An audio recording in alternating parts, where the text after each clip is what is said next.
everyone, and welcome back to another episode of Scorebook Stories. I am Alec. I hope you're having a wonderful day today. We have had yet another beautiful week of baseball. We're going to talk about Paul Skenes absolutely dominating out in Los Angeles. Are the Yankees in some trouble when it comes to Devin Williams? The Phillies need to get themselves back on track, and the Padres could be starting to slip. And we're going to talk about last night's epic game between the Diamondbacks and the Braves before we get into some of the updated standings and statistics leaders and the storied player and pitcher of the week. But I want to kick things off by talking about some rookie of the year favorites. I love watching rookies play ball. It's so much fun to see a young guy get his opportunity to make an impact at the MLB level, and these guys are no exception. We're going to run through the top 5 in the AL and the NL, starting in the American League because I'm a Yankees fan and the American League is the best league. Anyway, at number 5, we have Jackson Jobe from Detroit. Right now, he's plus 1,800 with a projected 2025 stat line of 7 wins, 95 Ks, and a 4.54 ERA. I think that's pretty solid performance. Definitely not enough to win him a Rookie of the Year by any means, but that would be an unbelievable outcome for Jackson Jobe, and I think Detroit would be extremely happy with that kind of outcome. Obviously, they are expecting a little bit better of an ERA than a 4.5, but that is not awful. I think they would like to see maybe 8 or 9 wins instead of 7, and probably over 100 strikeouts, which I think is actually where Jackson Jobe's going to end up. I think he's probably going to have closer to 110 strikeouts if I'm being honest. I just think he's a solid pitcher that is able to do that kind of workload, and his ERA might even be a little too high. Maybe not sub 4, but I think a 4.5 is a little high. Next, we have Nick Kurtz from the A's, who is at plus 1,100 to win the AL Rookie of the Year. His projected 2025 stat line is a 248 batting average, 9 home runs, and 24 RBIs. I have a feeling Nick Kurtz is going to be able to get himself over 250. Maybe not a lot over 250, but he'll be over that way. And I think he's going to hit double-digit home runs as well. He's a speedy guy, really good infielder, and I think the A's have a lot of really young guys, and we're going to talk about another one of them a little bit later on. But next is Jason Dominguez, who is sitting at plus 450 right now with a projected 2025 stat line of 244 batting average, 14 home runs, and 55 RBIs. I don't think Jason Dominguez would be a good bet for American League Rookie of the Year right now, mainly because of his defensive skills. I think he's performing pretty well at the plate, but I think that Aaron Boone and the New York Yankees feel a little more comfortable with Trent Grisham out in the outfield instead of Jason Dominguez. But Jason Dominguez is still really young and needs to develop. He was in a weird situation, in my opinion, where he stopped progressing in the minors. He was dominant down in AAA. He was dominant in AA, and he needed to progress at the MLB level. And the only way that he's going to be able to do that is by playing games. But the Yankees are an organization that needs to win. It is win or bust every year. It always has been that way with the New York Yankees. So, hopefully that they can manage to get a little bit of patience and give Jason Dominguez the time he needs to develop into the star player that I think he has the potential to be in the MLB. Then we go to who I think is probably going to win the American League Rookie of the Year award, and that's Jacob Wilson from the A's. He is plus 200 right now. His projected 2025 stat line is a 304 batting average, 11 home runs, and 58 RBIs. He is a solid defensive player, and he can hit the ball. He gets on base very, very regularly, and he is off to an unbelievable start. Hopefully he can maintain that momentum going through the rest of this season. But I feel like we're still underway. Like, we're not even to the point where we can tell who's going to end up being a dominant team.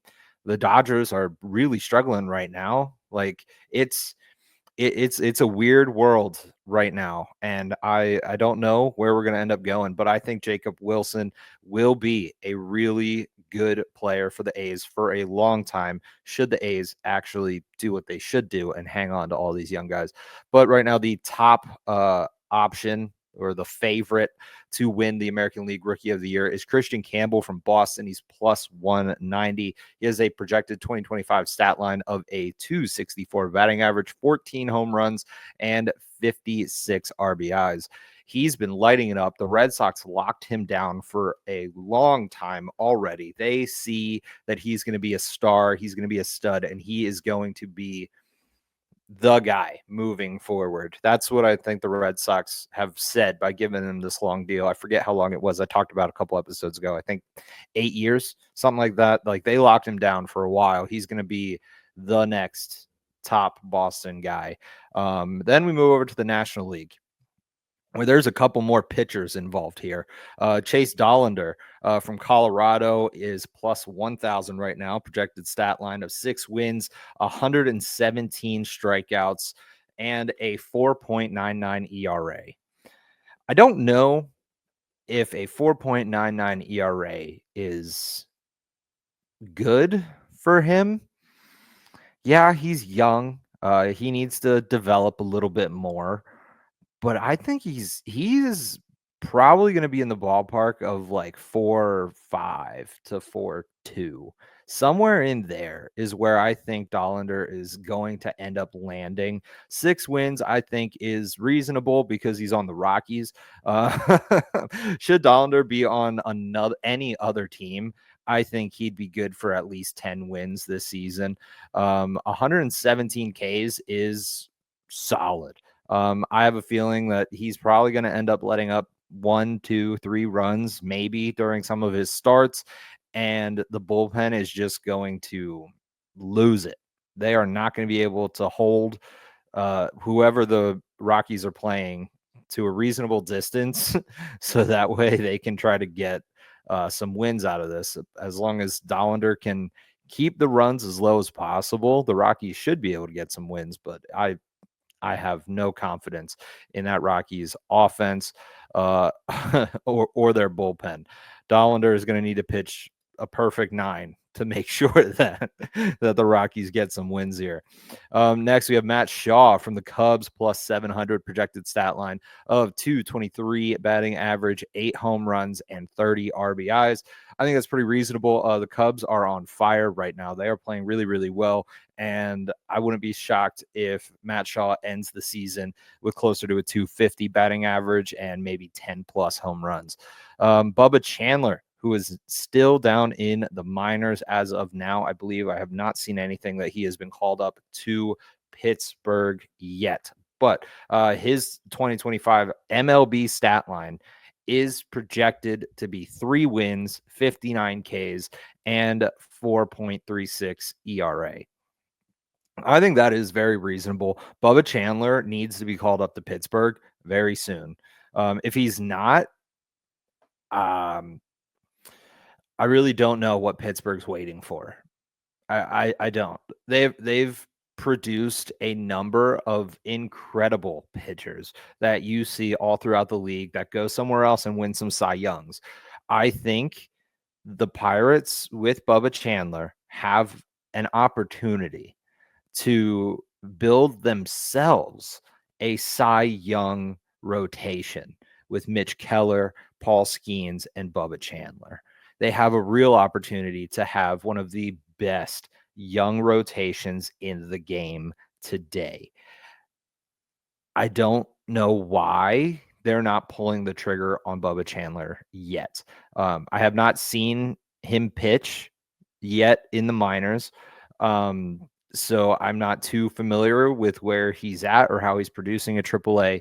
I need to look into that a little bit more. But watching him pitch in spring training, Bubba Chandler looked pretty ready to me. Then we have Dylan Cruz from Washington. He is plus 450 right now. He has a projected 2025 season of a 222 batting average, which seems low, 11 home runs, which also feels a little low, and 44 RBIs, which I think is also low. I think his 2025 projection per MLB is not great.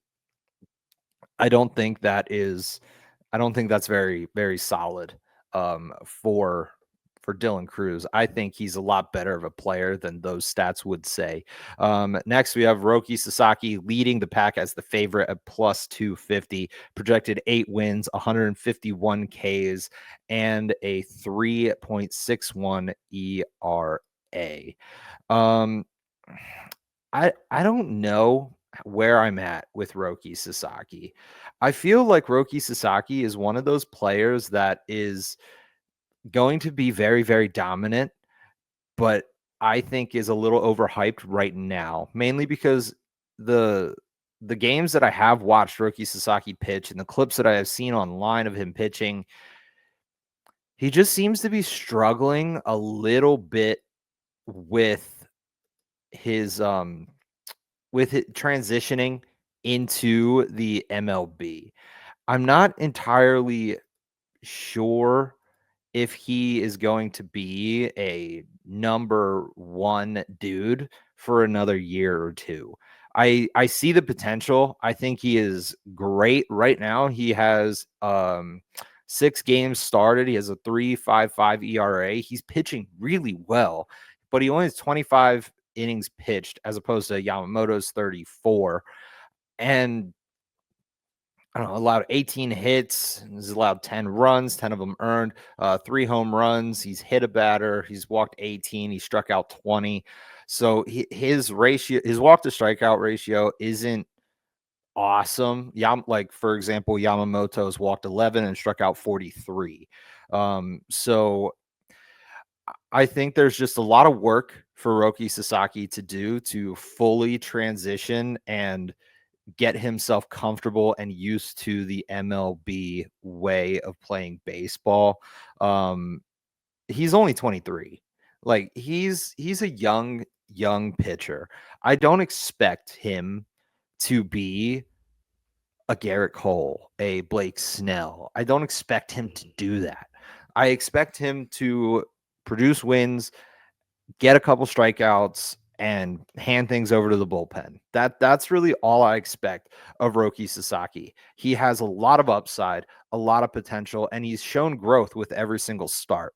Now, it hasn't been a lot of growth, but he has shown growth, and I think that is going to lead to him being an absolute dominant superstar for the Dodgers over time. I don't think it is going to be this year. I think right now the best option for the NL Rookie of the Year is likely going to be Dylan Cruz. Just my thoughts, but I would also put some money on Bubba Chandler should the Pirates call him up sooner. If the Pirates don't call him up before the All-Star break, I'm probably not going to put any money on Bubba Chandler. Stay up to date on everything going on in the sports world by heading over to Seven Mountain Sports on Facebook, Seven Mountain Sports on X, on Instagram. We are on all of your favorite platforms, and you do not want to miss out on a single thing going on here at Seven Mountain Sports. But sticking in Pittsburgh, we are going to talk about Paul Skenes absolutely dominating the Los Angeles Dodgers. The Pirates picked up a win in LA with Skenes on the mound. His final line was 6 1/3 innings pitched, 5 hits allowed, 0 earned runs, 0 walks, and 9 Ks. The dominant outing for me is not very surprising from Paul Skenes. I mean, he has shown that he can do this. This is what he does. He goes out, he throws hard, and he just runs things when he's on the mound. Not very surprising to me. His ERA right now is below a 3. What I am surprised at is the bullpen was able to hold the 3-run lead all season long. The Pirates bullpen has shown that they cannot hold a lead.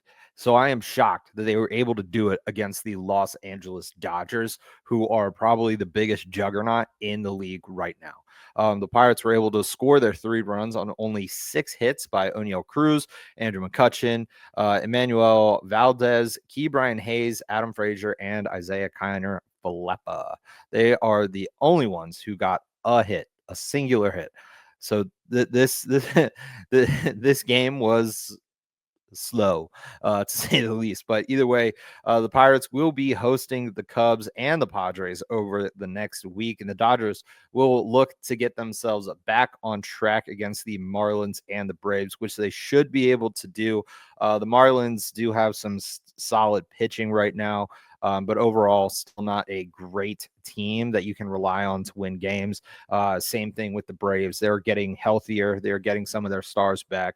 But bottom line, the Braves don't look like the Braves usually do. So I'm not sure how how they are going to look against the Dodgers. So if the Dodgers want to try to get themselves back on track and get into a winning way again, this next week is going to be the week that they need to do it and set the tone for the rest of the season, or at least up until the All-Star break. Next up on the list are the Yankees in a little bit of trouble with Devin Williams. Devin Williams picked up his second loss of the season over the weekend, getting credit for 0 innings pitched, allowing 3 runs on 2 hits through 12 pitches. He currently is sitting at an 11.25 ERA. That is terrible, and that is not what you want from your closer. Right now, he was asked about his struggles, Devin Williams, that is, and he said, just nothing is working right now. Yeah, I can see that. um, it's not a good time for Devin Williams. I don't know what is going wrong. He's just struggling with his pitches. His off speed stuff is not breaking. His breaking stuff barely moves, and he's not locating well. He's really struggling right now. And Aaron Boone even said that he's going to have to talk things over with the staff and think about turning to Luke Weaver as the closer. And that is exactly what they did today. Boone announced today that as of recording this episode, Luke Weaver will be the closer. Luke Weaver right now has a 0.00 ERA through 13 innings pitched this season, averaging 1 strikeout per inning. Luke Weaver is the guy. I mean, even through the playoffs last year, I thought Luke Weaver was going to be the guy. Devin Williams was going to come in and give him a little bit of help on days like today, the day of recording. The Yankees have a doubleheader. So now you have 2 closers in the bullpen. Like, you should be set. I thought Devin Williams was going to act more as a setup guy for Luke Weaver. I think Luke Weaver through the playoffs last year really showed he is the closer for the New York Yankees. He is going to be the guy to shut things down and close the door in the 9th. That's what I think Weaver is supposed to be used for. And I was very impressed last year. I'm very impressed with how Weaver's been playing this season so far. And I think this is the right move by Aaron Boone. Do they go back to Devin Williams? They probably will at some point. But until Devin Williams can really figure out what's going wrong with his pitches and he can turn back into the airbender, that epic closer that the Yankees went out and got, we got to stick with Weaver, like he's the guy who's shutting the door. I don't think there's any real debate here. It needs to be Weaver for the foreseeable future. And do you go back to Devin Williams? Should Weaver continue to be dominant? Probably not. I think this is now Luke Weaver's role to lose.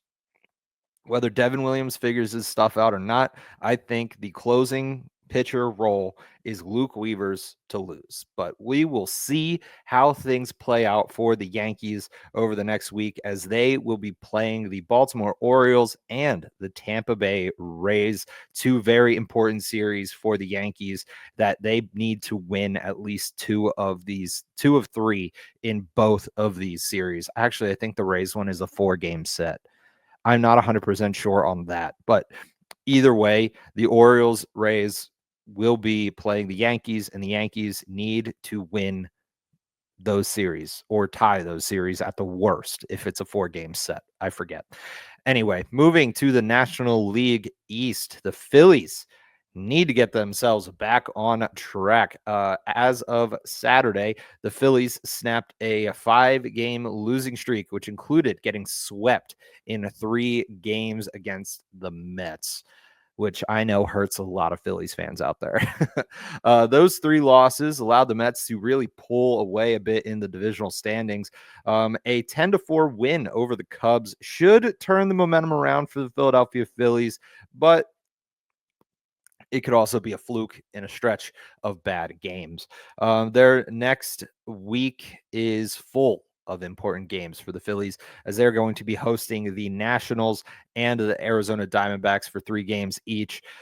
They need to get 3. They got to sweep the Nationals, and they got to do everything in their power to get 2 of 3 against the Diamondbacks. That's going to be a very, very difficult series for a number of reasons. And one of them being Eugenio Suarez. But either way, the Diamondbacks are a great ball club, and I think if the Phillies can sweep the Nationals and manage to get 2 of 3 against Arizona, they'll put themselves back into contention for the division. And speaking of the Diamondbacks, Saturday's game was unbelievable. The Braves got the win in 10 innings, 8-7.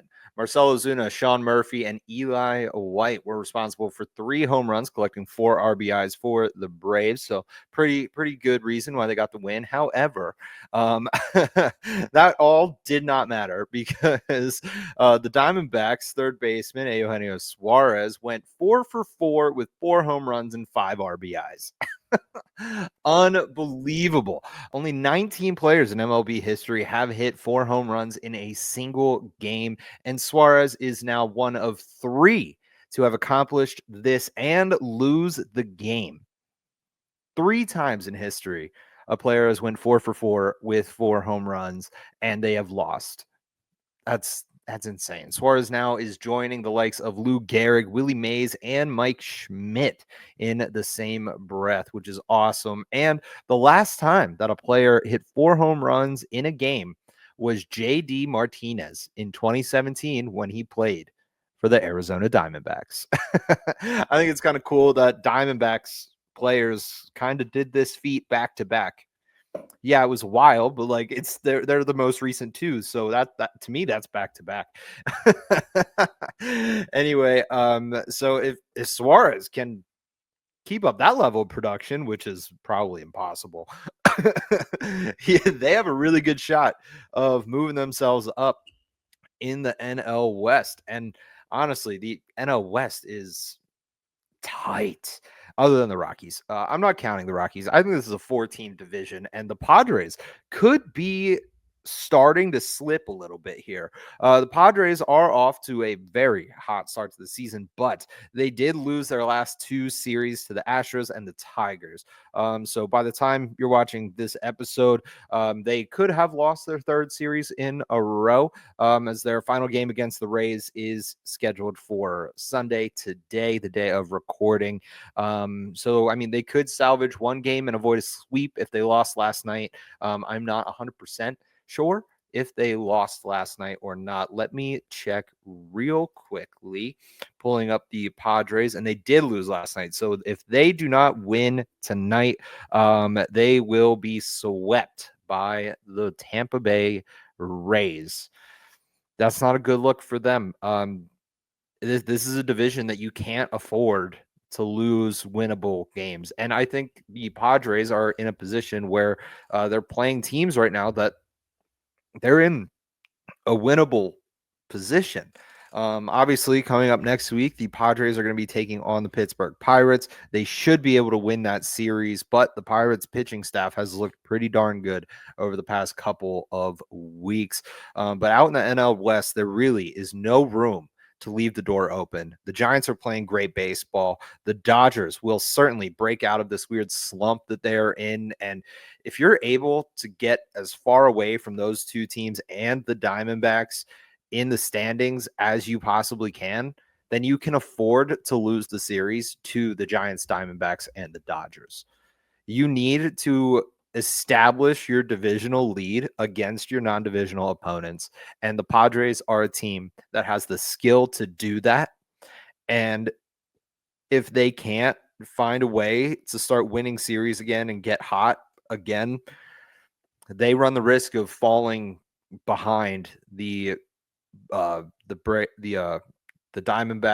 the Dodgers, and the Giants quickly. 7MM Sports is your hub for all things Seven Mountains Media sports. You can watch the latest of Sports Talk with Steve Jones episodes. You can find what station you can listen to your favorite Penn State sports team on, and you can even get live social media updates all the time. All of these things are available along with every single show produced by Seven Mountains Sports over at 7mmsports.com. Right now, that division looks like the Giants are ahead by half a game, 18-10 record. Padres are 17-10.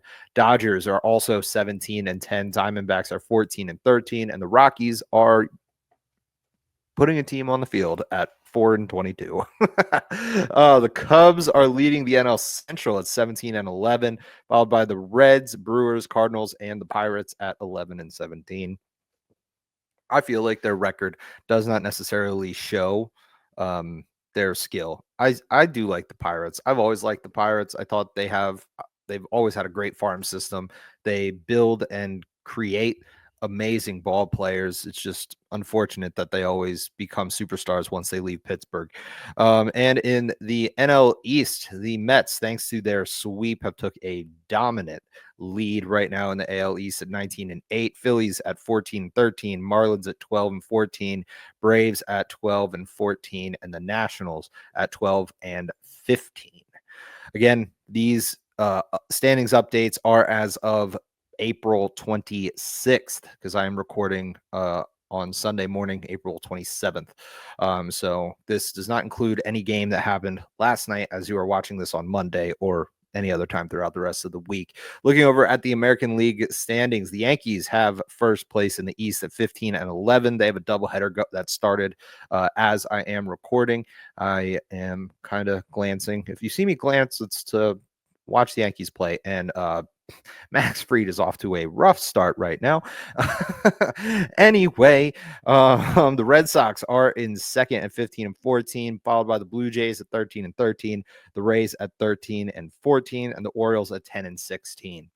The AL Central sees the Tigers at the top of the division and the top of the American League with 17-10 record, followed by the Cardinals at 15-11, Royals 14-14, Twins at 11-16, and the White Sox are at 7-20. Are the Rockies worse than the White Sox?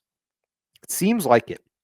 Anyway, moving on to the AL West, you have the Rangers at the top of the division at 15-12, Mariners at 15-12, so they're kind of tied for division lead right now. The Astros at 13-13, they can lose every game the rest of the season. I'd be cool with that. The A's at 13-14, and the Angels at 12-14. I am very impressed with the way that the baseball team athletics, I don't know where the field athletics, they're the Oakland A's. They forever will be. The Oakland A's are playing really, really well, and I am very happy for them. The Los Angeles Angels also are playing good baseball, and it just stinks that they're in a tough division right now. Looking at the statistics leaders, also as of April 26th, Aaron Judge is leading the way in batting average with a 408 season average, followed by Brendan Donovan at 367, Paul Goldschmidt 364, Stephen Kwan at 350, and Fernando Tatis Jr. at 347. Aaron Judge also leads in hits with 40, followed by Paul Goldschmidt 36. Bregman at 36, Bryce Terang at 36, Brandon Donovan and Stephen Kwan also at 36. When we look at home runs, Eugenio Suarez, thanks to his 4-for-4 home run game on Saturday, now leads the MLB in home runs with 10, followed by Mike Trout, Cal Raleigh, Corbin Carroll, and Tyler Soderstrom, all at 9. When we move over to the mound, Robert Suarez is leading the MLB in saves with 10, followed by Kyle Finnegan and Andre Munoz at 9. Luke Jackson, Tanner Scott, and Mason Miller all have 8. When it comes to strikeouts, Mackenzie Gore is in the lead with 53. Zach Wheeler has 50. Cole Reagans has 46. Carlos Rodon has 45.